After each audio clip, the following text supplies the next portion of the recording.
Muy bien, pues seguimos entonces con el libro de Ageo. Esta mañana hemos estado considerando varias cosas ahí en el libro de Ageo. Muchísimas gracias. ¿Recordáis sobre qué llama Dios la atención al pueblo de Israel a través de Ageo? Él dice, meditad sobre qué, sobre vuestros caminos, sí, pero había tres cosas que hemos visto. Meditad sobre vuestras prioridades, meditad sobre vuestro tiempo y meditad sobre vuestros intereses, ¿vale? Entonces, en esta tarde, con la ayuda del Señor, vamos a estar viendo, ya veremos, depende del tiempo, pero 3 o 4 cosas más sobre las cuales el Señor llama la atención al pueblo de Israel aquí en este breve libro del Antiguo Testamento, acerca de las cuales nosotros también deberíamos meditar, tomar un momento para parar, para reflexionar, para mirar hacia adentro, para pensar cómo estoy andando con el Señor en esta área o en esta otra área. Entonces, venid conmigo por favor al libro de Ageo. Libro de Ageo, si no lo habéis buscado todavía, por favor buscadlo. Es el penúltimo libro del Antiguo Testamento, o el antepenúltimo libro. Tenemos Ageo, Zacarías y Malaquías. Así que ahí bien al final del Antiguo Testamento, más cerca de Mateo, y si encuentras Mateo, pues ya es fácil de encontrar, aunque es un libro muy pequeñito, solamente 2 capítulos. Y entonces vamos a estar leyendo a partir del versículo 6. A partir del versículo 6. El Señor, después de decirles que deben meditar, capítulo 1, versículo 6, y de recriminarles que no es tiempo todavía, según ellos, para reedificar la casa de Dios, les habla de sus resultados. Y les dice, versículo 6, 1:6, sembráis mucho y recogéis poco. Coméis y no os saciáis. Bebéis y no quedáis satisfechos. Os vestís y no os calentáis. Y el que trabajaba a jornal recibe su jornal en saco roto. Así ha dicho Jehová de los ejércitos: meditad sobre vuestros caminos. Subid al monte y traed madera y reedificad la casa, y pondré en ella mi voluntad y seré glorificado, ha dicho Jehová. Buscáis mucho y halláis poco, y encerráis en casa, y yo lo disiparé en un soplo. ¿Por qué? Dice Jehová de los ejércitos: por cuanto mi casa está desierta y cada uno de vosotros corre a su propia casa. Por eso se detuvo de los cielos sobre vosotros la lluvia, y la tierra detuvo sus frutos. Y llamé la sequía sobre esta tierra y sobre los montes, sobre el trigo, sobre el vino, sobre el aceite, sobre todo lo que la tierra produce, sobre los hombres y sobre las bestias, y sobre todo trabajo de manos. Y a continuación vamos a leer algo que es casi sorprendente en la Biblia, que es que Dios habla y el pueblo de Israel hace caso. Versículo 12 dice: y oyó Zorobabel, hijo de Salatiel, y Josué, hijo de Josadac, sumo sacerdote, y todo el resto del pueblo, la voz de Jehová su Dios, y las palabras del profeta Ageo, como le había enviado Jehová su Dios, y temió el pueblo delante de Jehová. Entonces Ageo, enviado de Jehová, habló por mandato de Jehová al pueblo, diciendo: yo estoy con vosotros, dice Jehová. Y despertó Jehová el espíritu de Zorobabel, hijo de Salatiel, gobernador de Judá, y el espíritu de Josué, hijo de Josadac, como sumo sacerdote, y el espíritu de todo el resto del pueblo, y vinieron y trabajaron en la casa de Jehová de los ejércitos, en el día 24 del mes sexto, en el 2.º año del rey Darío. En esta porción que acabamos de leer del libro de Ageo, Dios llama la atención al pueblo acerca de sus resultados. Meditad, si encuentro el mouse, aquí, acerca,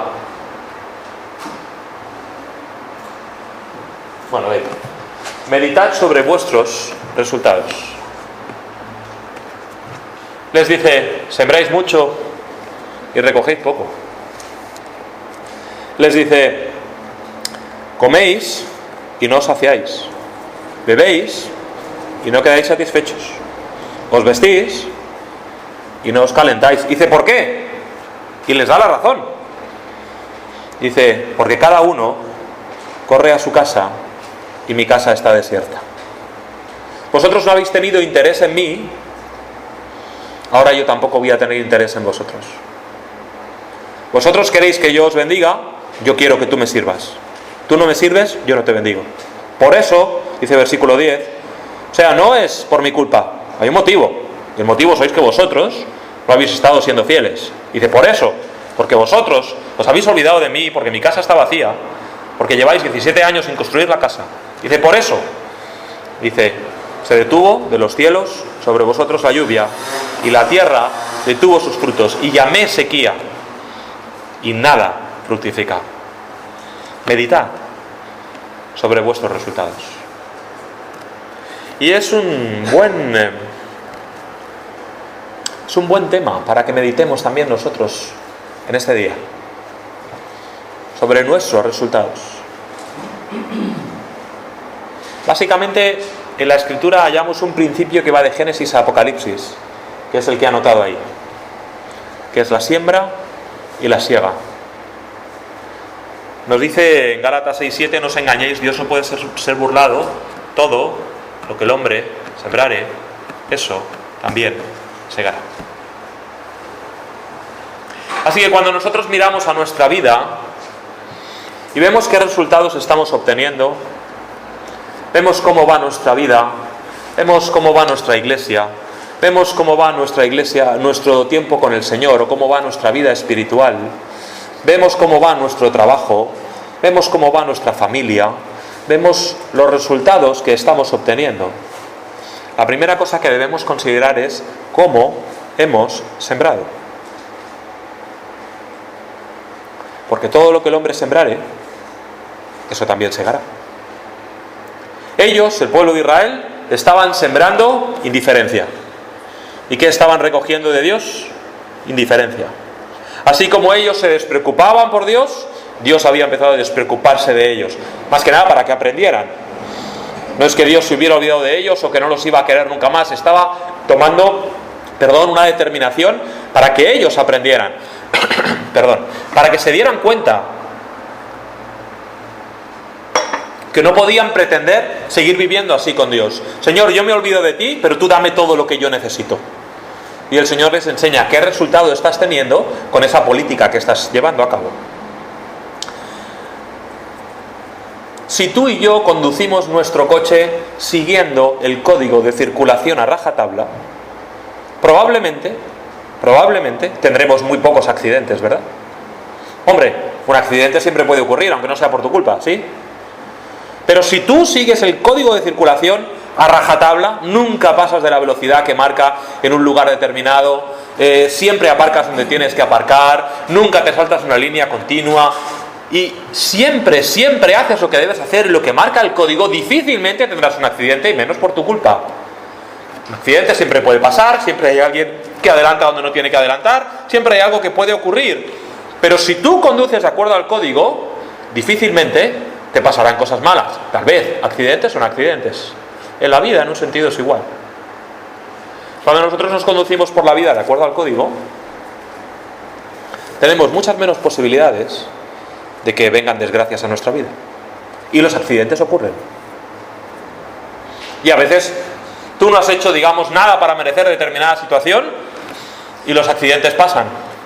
Y de repente hay alguien enfermo que te está doliendo en el corazón. De repente pierdes el trabajo y, tú has hecho lo que debías hacer, pero no tienes trabajo. De repente viene una desgracia a tu vida y tú no lo has buscado, ni lo has provocado, ni has sembrado discordia, ni has tenido, no depende de ti, porque los accidentes a veces ocurren. Pero mayormente recogemos lo que sembramos. Y como digo, los accidentes ocurren. Y a veces incluso en el hogar tenemos 2 hijos y los educamos a los 2 igual, y uno es el pastor de la iglesia y el otro se va al mundo. Hasta en la Biblia lo vemos, ¿verdad? El hijo pródigo fue exactamente así, ¿verdad? El hijo, aunque tenía más pinta de fariseo, se queda en casa y sirve a su padre, y el otro se va a fundirse toda la fortuna por ahí, y no tiene pinta que el padre hubiera hecho diferencia entre los hijos, ¿verdad? Parece que los había educado los 2 igual y cada uno tomó su propia decisión. A veces los accidentes pasan, a veces las cosas ocurren, pero si conduces conforme al código, si siembras lo que debes sembrar, normalmente recogerás lo que debes recoger. El pueblo de Israel estaba sembrando indiferencia y estaba recogiendo indiferencia. Si tú y yo sembramos indiferencia en cuanto a Dios, tal vez recojamos indiferencia. Si tú siembras con Dios lejanía, tal vez recogerás lejanía. Si tú siembras distancia con Dios, si no te relacionas con Dios, tal vez recojas lo mismo. Como dije en esta mañana, dice el Padre Nuestro, perdónanos como nosotros perdonamos a nuestros deudores. Y si Dios nos tratara así, que hiciera con nosotros como nosotros hacemos con Él, seríamos los más miserables de todos los hombres, ¿verdad? Si Dios nos tratara como nosotros le tratamos a Él, ¿sí? Si solamente Dios nos respondiera en la función en que nosotros, vamos a decir así, le damos a Él, qué poco recibiríamos. ¿Por qué? Porque no estamos sembrando en muchas ocasiones como conviene. Normalmente, cuando meditamos sobre nuestros resultados, debemos meditar sobre cómo hemos sembrado. Resulta que, en cambio, tus resultados son fantásticos. Bueno, eso es que has hecho una buena siembra. Porque lo normal es que cuando siembras patatas, recojas patatas. Cuando siembras tomates, recoges tomates. Y aún con todo y con eso, siempre, por más que te esfuerzas, hay algún tomate que sale muy pequeño, ¿verdad? O alguno que no acaba de madurar a tiempo. Y siempre ocurre alguna cosa así. Pasa, aunque tú te esfuerzas en sembrar y en hacerlo lo mejor posible. Pero normalmente, cuando siembras patatas, recoges patatas. Y eso es lo que a veces nos cuesta asimilar en nuestras vidas. Decimos, Señor, ¿por qué me ocurre esto? Y el Señor te dice, meditad sobre vuestros resultados. ¿Qué has sembrado? Porque así como siembras, recoges, no os engañéis, Dios no puede ser burlado, todo lo que el hombre sembrare, eso también segará. Como es aquel refrán, ¿no?, que dice que el de los vientos y las tempestades, ¿cómo va eso? ¿Cómo? Ah, mira, quien siembra, no sabía que era quien siembra, pero mejor no puede venir. Quien siembra vientos recoge tempestades, ¿no? Oh, así es en la vida, así es en las cosas del Señor. ¿Quieres tener una relación con Dios cercana? Pues entonces tienes que sembrar esfuerzo, ¿no?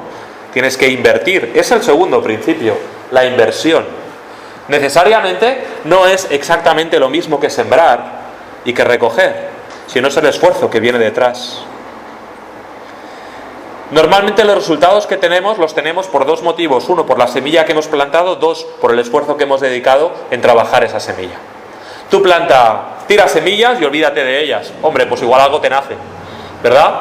Pero si no te has preocupado de abonar la tierra, de regar la semilla, de darle el calor que necesitaba, de podar las ramas que necesitaba, si no te preocupas, si no pones esfuerzo en ello, pues algo nace. Pero de aquella manera, ¿no? No solamente hay que sembrar correctamente, también hay que invertir en aquello que hemos sembrado. ¿Tú quieres tener un buen conocimiento bíblico? Bueno, pues habrá que invertir, ¿no? ¿Quieres que almas se salven? Habrá que testificar. ¿Quieres que este familiar a quien hace tanto tiempo que le hablo del Señor se convierta? Tendré que orar más por él, ¿no? La siembra y la siega. Lo que siembras, recoges. Allí donde pones tu esfuerzo, donde inviertes tiempo, dinero, trabajo, ahí es donde recoges frutos. Yo quiero aprender inglés. Bueno, pues habrá que estudiar, ¿no? No vamos a aprender inglés por osmosis, ¿no? Te pones al lado de alguien que sabe inglés a ver si se te pega, ¿eh? Venga, a ver si se me pega todo su conocimiento de inglés. No, no va así, ¿verdad? Tendrás que estudiar, tendrás que sembrar y recoger, tendrás que invertir. En las cosas del Señor es exactamente igual. Por eso el Señor les hace una llamada aquí a sus resultados. Así que, igual que Ageo, déjame parar un momento esta tarde e invitarte a que medites en tus resultados. Simplemente, ¿cómo te va? ¿Cómo te va? Normalmente recogemos lo que sembramos y hay accidentes. Y hay veces que siembras patatas y por más que te esfuerces, al final no sale nada, o lo que sale no se puede comer, y hay a veces que ocurre. Pero accidentes al margen, ocasiones que no puedes explicar al margen, normalmente recogemos lo que sembramos. Entonces no se trata de estar culpando a Dios por las situaciones malas que vienen a nuestra vida, sino que entendamos que lo que sembramos, recogemos. Así es que, en primer lugar, para esta tarde, meditad sobre vuestros resultados. La segunda cosa que quisiera compartir con vosotros esta tarde, es meditar sobre vuestra atención a Dios. ¿Te has dado cuenta cuando he dicho que aquí nos llama la atención hacia algo que es absolutamente excepcional en la Biblia, que es el hecho de que Dios habla y el pueblo obedece, y obedece inmediatamente. Mira, este pasaje realmente, si lo lees con cuidado, fíjate en los verbos, es hermoso. Dice, versículo 12, oyó Zorobabel. Después de que Dios mandara un mensaje a través de Ageo, entonces el gobernador oye la voz de Dios. Cuando en el Antiguo Testamento, casi me atrevería a decir en toda la Biblia, habla de oír, no habla de oír como el que oye llover. ¿Entendéis? Nosotros tenemos dos verbos diferentes para eso. Uno es oír, otro es escuchar. Yo estoy aquí predicando y estoy oyendo el ruido del ventilador. Pero eso no quiere decir que estoy prestando atención al ruido del ventilador, ¿verdad? No quiere decir que estoy esperando a ver... No, yo estoy aquí y ahora acabo de oír una moto pasar por la calle. ¿La habéis oído vosotros? Vale, la oyes pero no le das ni importancia, ¿verdad? Como el que oye llover. Está lloviendo, pasó una moto, no pasa nada, ¿no? Pero cuando en el Antiguo Testamento habla de oír para ponerse en marcha. Cuando por ejemplo, dice el Salmo 40, pacientemente esperé a Jehová y se inclinó a mí, ¿y qué dice luego? Y oyó mi clamor y me hizo sacar del pozo de la desesperación y puso mis pies sobre peña. Cuando Dios oye para hacer.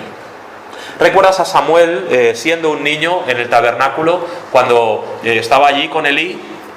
Y por 3 veces oye la voz de Dios. Y va corriendo a Elí. Elí, ¿qué quieres? ¿Qué quieres? Dice, no he sido yo. Y por fin a la tercera vez, Elí le dice, ha sido Dios mismo que te está llamando. Dile, he aquí tu siervo, oye. Y entonces, la tercera vez viene la voz, Samuel, Samuel. Y entonces Samuel contesta, heme aquí, Señor.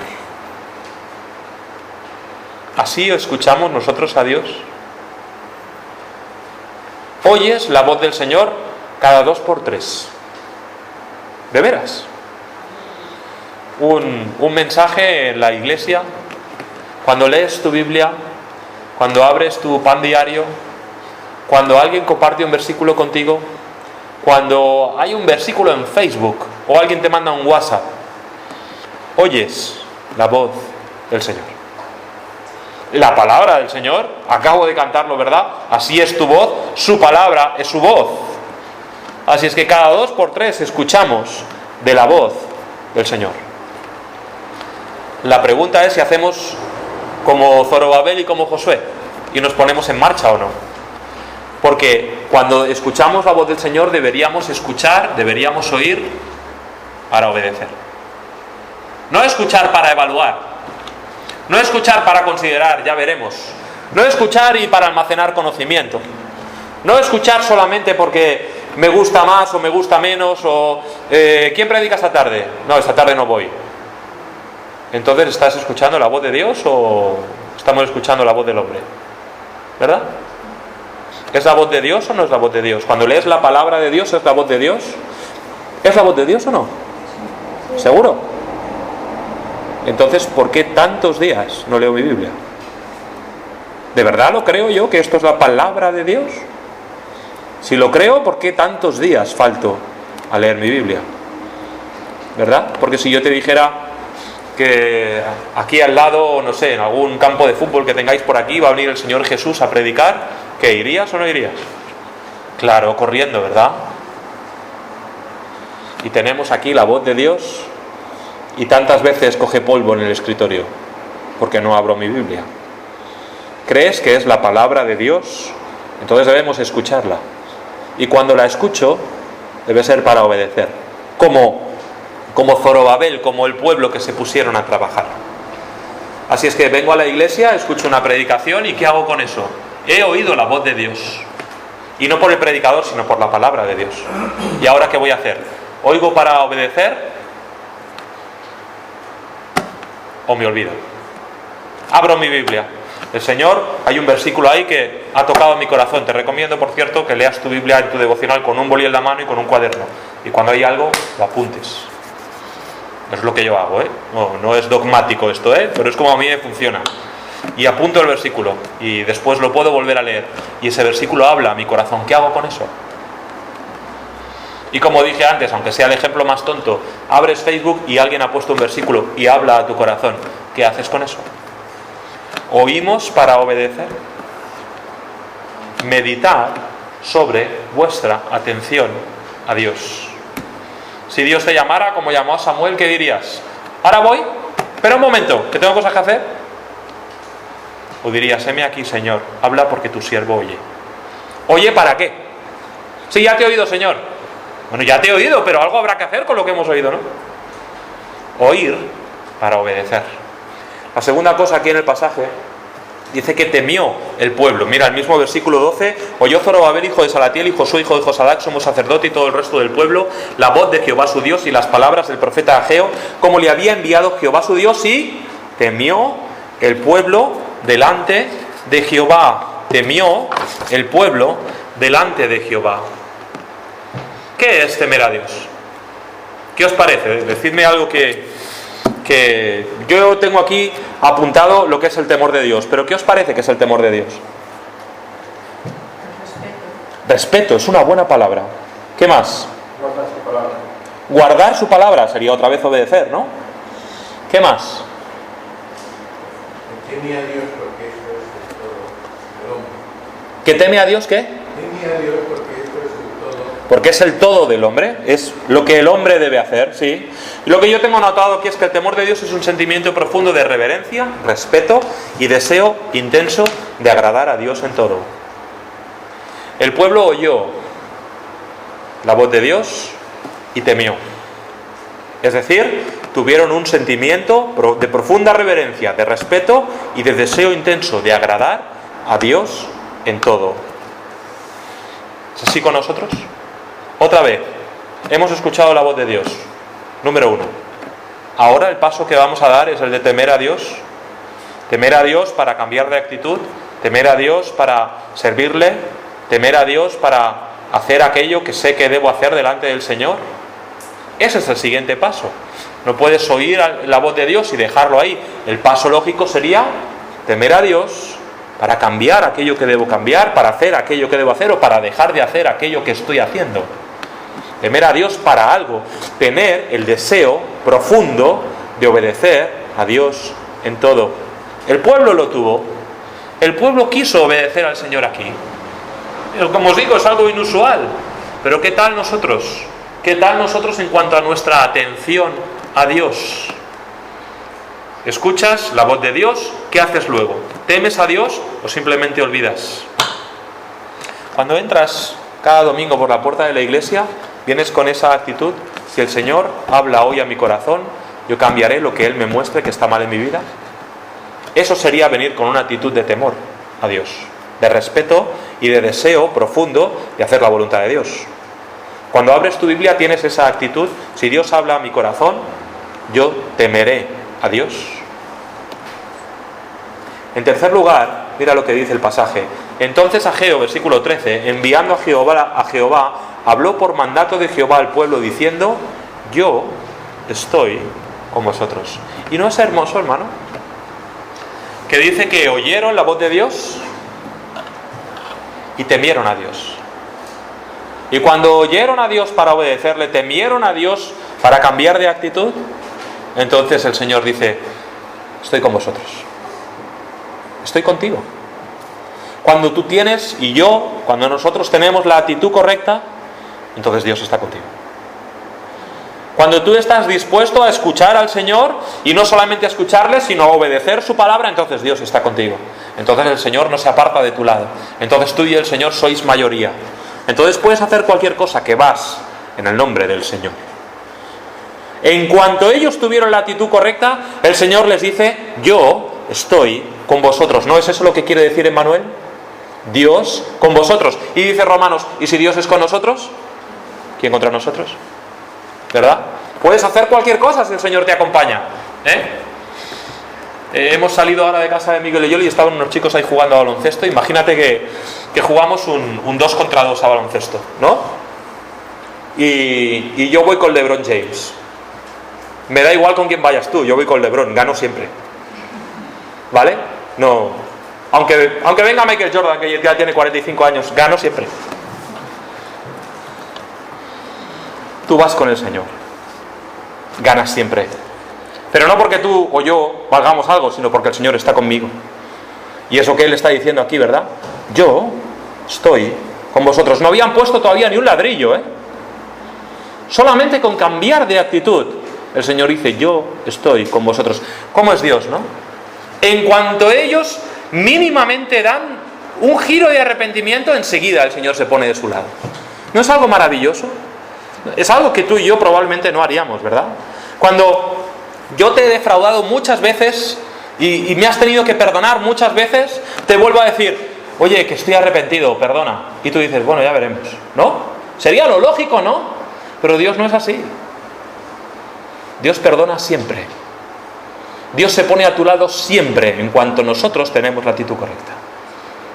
Yo sería más reservado. Alguien que me ha fallado tantas veces como yo le he fallado a Dios, no sé si me pondré a su lado o no, a ver lo que le dura, ¿verdad? Pero Dios no es así. Inmediatamente, como digo, no habían puesto todavía ni un ladrillo, y entonces dice el Señor, yo estoy con vosotros. Y después de eso, después de que el Señor se ha puesto al lado del pueblo, de que los ha acompañado, entonces dice, versículo 14, y despertó Jehová el espíritu de Zorobabel, hijo de Salatiel, gobernador de Judá, el espíritu de Josué, hijo de Sadak, sumo sacerdote, y el espíritu de todo el resto del pueblo, y vinieron y trabajaron. Y tú dices, hombre, lo podía haber hecho el Señor antes, ¿no? Llevaban 17 años sin hacer nada, ¿no? Podía el Señor haber despertado en ellos ese deseo de ir a trabajar a su obra un poco antes, ¿no? No. El Señor esperó a que ellos oyeran su voz y le temieran para ponerse a su lado y despertar en ellos el deseo de trabajar en su obra. El Señor podría fácilmente forzarnos a cualquiera de nosotros a trabajar en su obra. A cualquiera. Me parece que tenemos una visita. No sé, a lo mejor le conocéis. Podría forzarnos a cualquiera de nosotros a trabajar en su obra, pero no lo hace. Él espera que tú y yo tengamos la actitud correcta. ¿No es eso maravilloso? Porque en cualquier otro sitio que vayamos, mi jefe no se espera o mi jefa no se espera que yo tenga la actitud correcta para darme trabajo, ¿verdad? Me dice, toma, haz eso, ¿verdad? El Señor no solamente es que provoca en mí el deseo de trabajar, sino que encima se pone a mi lado y me acompaña durante todo el trabajo. ¿Hace eso tu jefe contigo? Te da un trabajo y lo terminas, ¿no? No. El Señor se pone al lado tuyo y hace el trabajo contigo.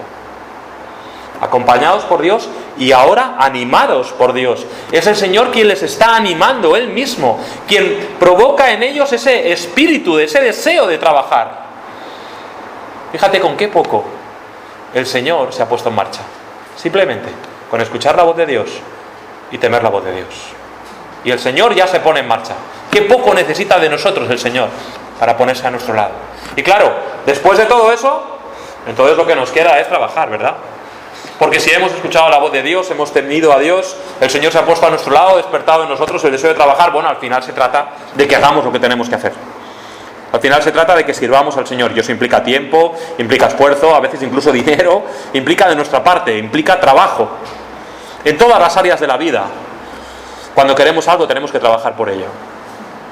En lo espiritual también. No es diferente.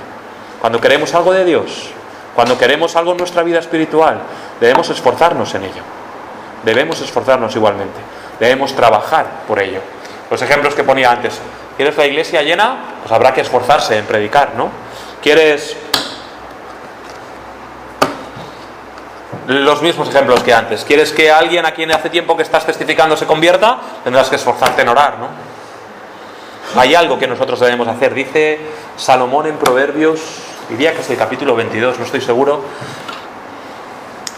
que por el esfuerzo del buey el granero está lleno, o hay mucho pan en el granero, algo así, no recuerdo el versículo exacto, pero es un versículo sencillo de entender. Cuantos más bueyes hay trabajando, más pan, más trigo hay en el granero, más pan puedo hacer, ¿verdad? Esto es así en todas las áreas de la vida. También en lo espiritual, a más esfuerzo, más resultados. Todo lo que el hombre sembrare, eso también segará. Hay que meditar en cuanto a nuestra atención a Dios.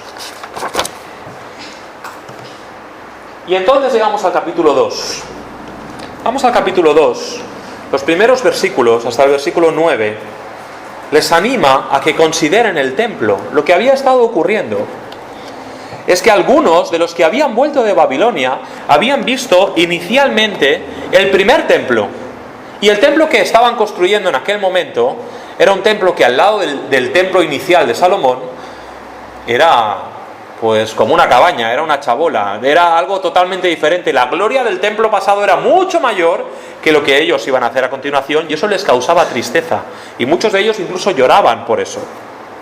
Tal vez incluso Ageo fuera uno de los que vio el templo original, fue llevado a Babilonia y 70 años después volvió y vio el pequeño templo que en comparación con el que había habido anteriormente estaban construyendo ahora. Capítulo 2. En el mes séptimo, a los 21 días del mes, vino palabra de Jehová por medio del profeta Ageo, diciendo: habla ahora a Zorobabel, hijo de Salatiel, gobernador de Judá, y a Josué, hijo de Josadac, sumo sacerdote, y al resto del pueblo, diciendo: ¿quién ha quedado entre vosotros que haya visto esta casa en su gloria primera, y como la veis ahora? ¿No es ella como nada delante de vuestros ojos? Pues ahora, Zorobabel, esfuérzate, dice Jehová. Esfuérzate también, Josué, hijo de Josadac, sumo sacerdote. Cobrad ánimo, pueblo todo de la tierra, dice Jehová, y trabajad, porque yo estoy con vosotros, dice Jehová de los ejércitos. Según el pacto que hice con vosotros cuando salisteis de Egipto, así mi espíritu estará en medio de vosotros. No temáis, porque así dice Jehová de los ejércitos: de aquí a poco yo haré temblar los cielos y la tierra, el mar y la tierra seca. Y haré temblar a todas las naciones. ¿Y vendrá quién? El deseado. Es una alusión directa al Señor Jesús.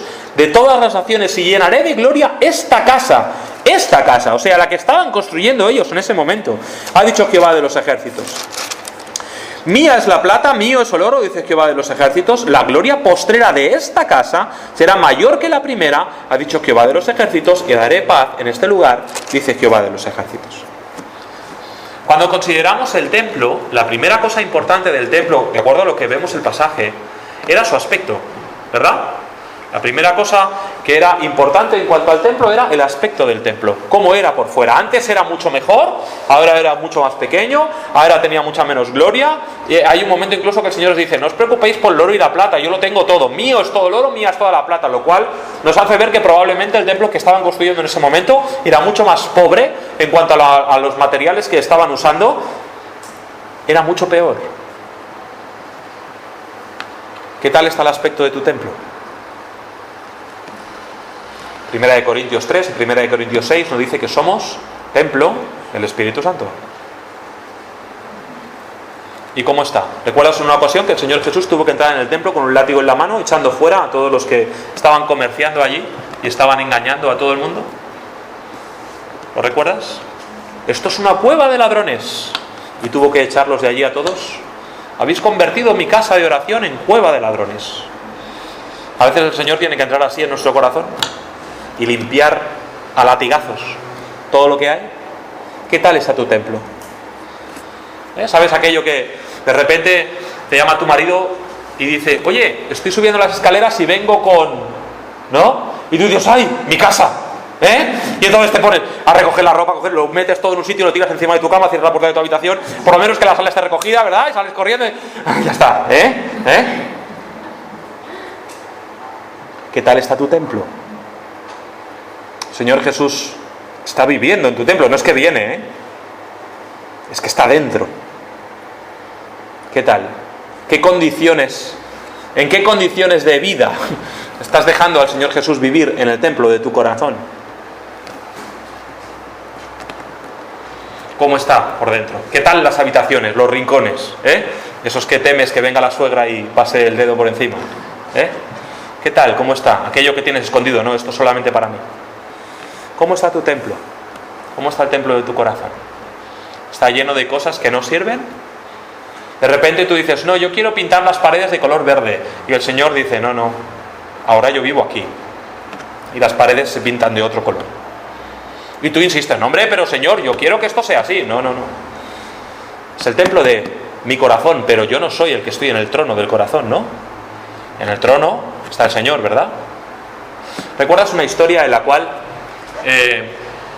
Atalía había matado a todos los descendientes o ascendentes al trono y solamente Joás había quedado, un bebé, el sumo sacerdote lo guarda en el templo por 7 años y después de 7 años hay una rebelión y después de eso matan a Atalía y el niño Joás de 7 años es el nuevo rey y entonces lo cogen y lo ponen en el trono. ¿Dónde había estado el rey por 7 años? ¿Dónde? ¿Escondido dónde? Ah, pero el rey estaba ¿dónde? En el templo, ¿no? Pero ¿cuándo es rey? ¿Cuándo está dónde? En el trono.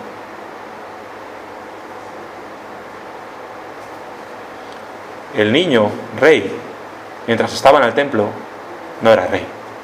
Estaba en el templo, ¿eh? El Señor Jesús está en mi corazón. La pregunta es si también está en el trono. Yo sé que está en el templo. Yo lo sé porque me lo dice la Biblia.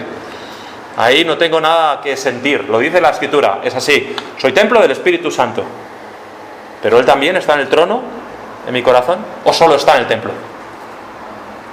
¿Qué tal tu templo? ¿Qué tal el aspecto exterior? No dices, no, es que lo que importa es el corazón. Sí, bueno, pero cuando vas por ahí testificando a la gente no ve tu corazón. Lo que te ven es la cara. Lo que te ven son tus actitudes. Lo que te ven es tu ejemplo. El Señor le dice a Samuel, no mires a lo grande de su estatura, mira su corazón. Claro, si es que lo importante es el corazón. Si el Señor se lo dice a Samuel, ¿cómo lo voy a contradecir yo, verdad? Pero lo que los demás ven, tu testimonio, va por fuera.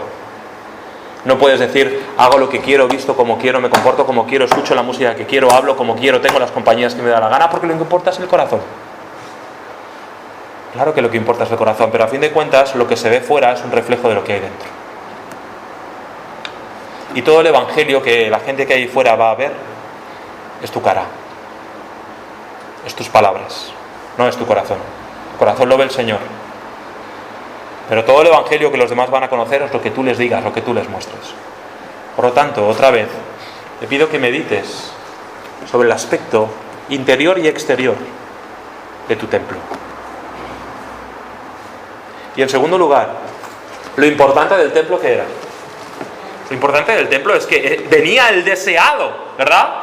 Hay un pasaje aquí, qué bonito, ¿verdad? Que dice, ahora Zorobabel, esfuérzate. Dice, a ver, este templo es un desastre. Versículo 3, en palabras de Alfredo, ¿vale? ¿Quién ha quedado entre vosotros que haya visto esta casa en su gloria primera y como la veis ahora? ¿No es ella como nada delante de vuestros ojos? Vale, sí, vale, ya sabemos que el templo de Zorobabel, y además que todavía lo estaban construyendo, es que no habían terminado la obra. Ya sabemos que el templo este comparado con el de Salomón no tiene nada que ver. ¿Pero qué es lo importante? Y entonces dice, esfuérzate, dice Jehová, esfuérzate también Josué, dice, cobrad ánimo, trabajad, estoy con vosotros. Y el versículo 7 dice, en este templo, dice, haré temblar todas las naciones y vendrá ¿quién? El deseado. Y eso es lo importante, ¿eh? Dice, y llenaré de gloria esta casa. ¿Por qué? Porque el templo es muy hermoso, porque yo soy el mejor de todos, porque me pongo corbata el domingo para venir a la iglesia. No, porque dentro de este templo está el deseado. Y por eso llenaré de gloria esta casa. Al final lo que da gloria a mi templo es la presencia del Espíritu Santo. No quiero contradecirme entre las dos cosas que os estoy mostrando. Primero os he dicho que cuidemos el aspecto interior y exterior de nuestro templo, y es exactamente lo que quería decir. Pero realmente al final lo que cuenta es quién habita el templo. Porque en tu corazón habita el Señor Jesús, ¿verdad? ¿Verdad? Amén, ¿no? Debes estar seguro de eso, ¿eh? No debes vivir engañado. Debes estar seguro que es Cristo el que mora en tu templo. Porque si no hay cambios en tu vida, en el aspecto exterior de este templo, a lo mejor es que en el interior no está el deseado. Lo importante, lo que da gloria a tu templo, lo que da gloria a tu vida, no somos ni tú ni yo ni lo que podamos hacer nosotros, sino que el deseado, el Señor Jesús, está en el templo. Terminamos esta tarde con el último punto. Meditad sobre vuestra integridad. Vente al versículo 10 conmigo. Un mensaje más de Ageo. ¿Os habéis dado cuenta que aquí no puede haber ningún problema en cuanto a la fecha? Porque Ageo data cada uno de sus mensajes, a los 24 días del 9º mes, en el 2º año de Darío, exactamente cuando predicó esto. En otros libros, cogemos el libro, yo qué sé, de Joel, de Abdías, y no tenemos muy claro dónde colocarlo. En el año 800, en el año tal, hay discusión. Aquí no hay ninguna discusión, ¿verdad? Es el día 24 del 9º mes, en el 2.º año de Darío, vino palabra de Jehová por medio del profeta Ageo diciendo: así ha dicho Jehová de los ejércitos, pregunta ahora a los sacerdotes, les dice, acerca de la ley, diciendo: si alguno llevare carne santificada en la falda de su ropa, y con el vuelo de ella tocare pan, o vianda, o vino, o aceite, o cualquier otra comida, ¿será santificada esa otra comida? Y respondieron los sacerdotes y dijeron: no, por más que tú lleves algo santificado en tu ropa y con eso que está santificado toques otra cosa que es inmunda, eso que es inmundo no se convierte en santo. Y dijo Ageo: si un inmundo, a causa de cuerpo muerto, tocare alguna de estas cosas, ¿será inmunda? Y respondieron los sacerdotes y dijeron: inmunda será. Es decir, yo llevo la carne santificada para presentarla para el sacrificio, para la ofrenda o para lo que sea, y viene alguien que está inmundo porque acaba de enterrar a un muerto y toca esa carne que yo llevo para sacrificar. ¿Esa carne sirve para el sacrificio? No, es inmunda porque un inmundo la ha tocado. Es decir, lo santo no hace santo a lo inmundo, pero lo inmundo sí hace inmundo a lo santo. ¿Sí? Otra vez, tirando de refranes, es aquello de que la manzana podrida no hace que todas las demás se pongan buenas, pero, perdón, las manzanas buenas no hacen que la podrida se ponga buena, pero la podrida sí hace que las demás se pongan malas. ¿Verdad? Versículo 14, y respondió Ageo y dijo: así es este pueblo y esta gente delante de mí, dice Jehová, y asimismo toda obra de sus manos, y todo lo que aquí ofrecen es inmundo. Es decir, si no quitas el pecado que hay en ti, da igual lo que hagas. Todo lo que me ofreces es inmundo. Da igual que me vengas con ofrendas, da igual que me vengas con sacrificios. Primero, quita el pecado que hay en ti. 15. Ahora pues, meditad en vuestro corazón. Desde este día en adelante, antes que pongan piedra sobre piedra en el templo de Jehová. Es decir, antes de que vengas a la obra del Señor, antes de que te pongas a construir el templo, antes siquiera de que te pongas manos a la obra y te pongas a construir como te he pedido que hagas, primero, antes de construir nada, número 1, meditad bien en vuestro corazón. Porque si el corazón está inmundo, si hay pecado, entonces nada de lo demás que vas a hacer sirve de nada. De nada sirve entonces que trabajes para el Señor, de nada sirve que testifiques, de nada sirve que toques el piano, de nada sirve que cantes, de nada sirve que prediques, porque si hay pecado en tu corazón, es inmundo, y lo mundo hace inmundo a lo santo. Así que por más ofrendas entonces que me presentes, serán ofrendas inmundas. Por lo tanto, de nuevo está la reflexión del profeta en el versículo 15 y también en el 18, meditad en vuestro corazón, antes siquiera de mover un dedo. Meditad en vuestro corazón. A esto se le llama integridad. Es decir, a vivir conforme a lo que decimos. Tengo una definición por aquí de integridad en algún sitio. Es hacer lo correcto cuando no tienes espectadores. La persona íntegra, de acuerdo al diccionario, es aquella que es recta, intachable, y es aquello que está completo, íntegro, todo, que no falta nada.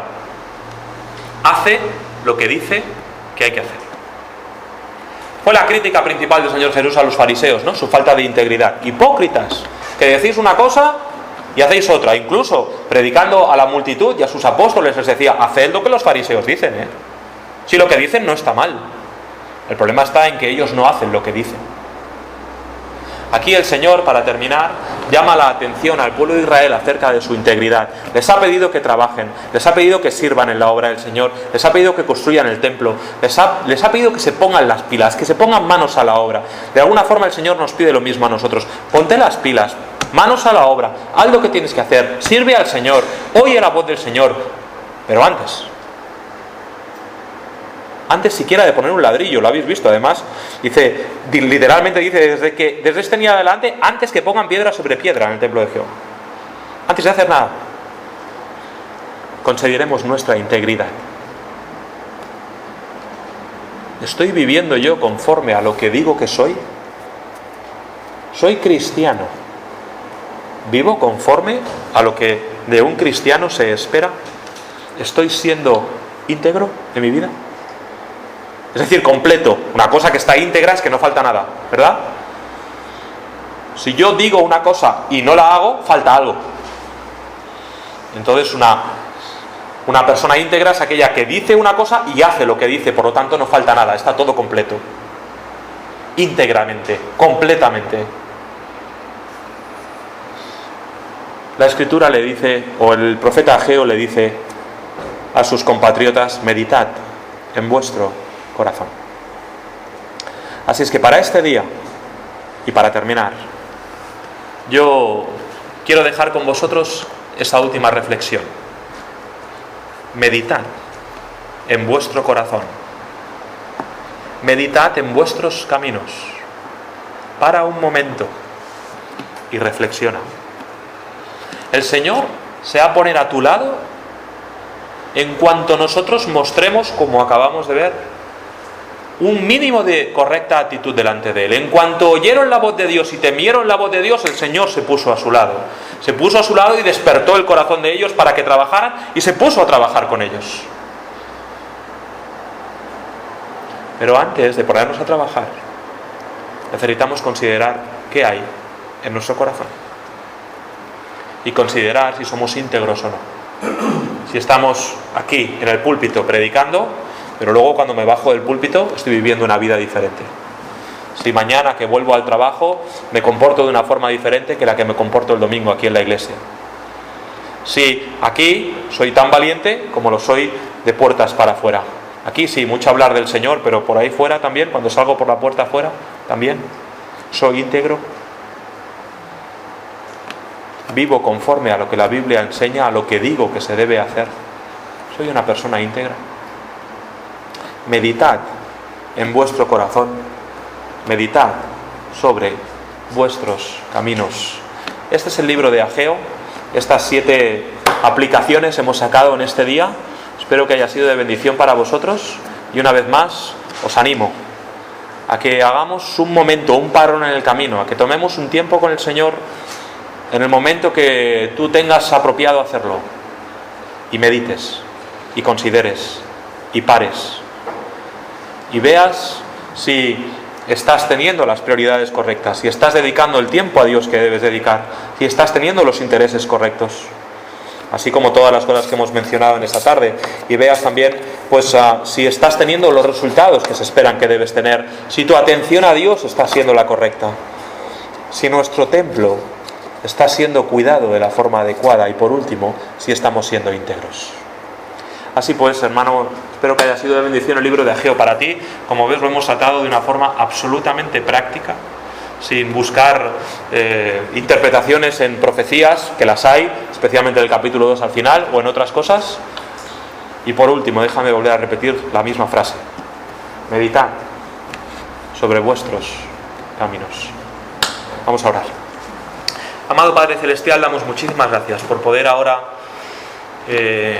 considerar el libro de Ageo y, Señor, haber sido animados por tu palabra a tomar un tiempo de reflexión y de meditación y considerar cómo estamos andando contigo y cómo está siendo nuestra vida espiritual, mirar hacia adentro y parar un segundo y ver, Señor, si estamos siendo íntegros, si estamos sirviéndote como debemos, si eres nuestra prioridad.